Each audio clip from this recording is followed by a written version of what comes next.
الالتهاب العضلي الليفي.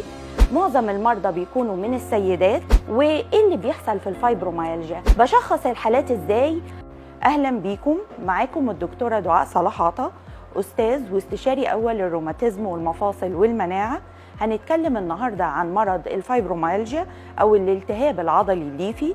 معظم المرضى بيكونوا من السيدات ودايما بيتشخصوا على انهم متمرضين، فده بيسبب لهم احباط وبيسبب للمحيطين عدم شعور بالتعاطف.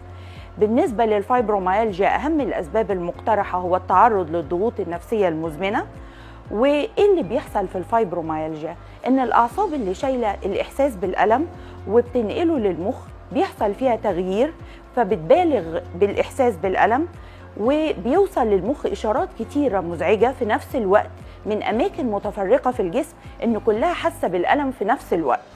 الاعراض بتبقى تغير في الحاله المزاجيه، الصداع، قله التركيز، اضطرابات في النوم، اضطرابات في الجهاز الهضمي، واحساس بالالم في اماكن كتيره في الجسم وعدم تحمل اللمس.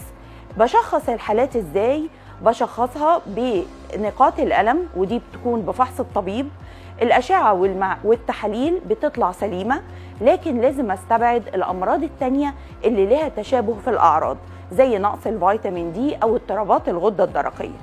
في العلاج عندنا العلاج الدوائي، عندنا برنامج تأهيل للمرضى عشان ارفع من لياقه الجسم، وممكن نستعين بالطبيب النفسي. وطبعا اخيرا اهلا بيكم في عيادات الدكتوره دعاء صلاح عطا للروماتيزم والمفاصل والمناعه.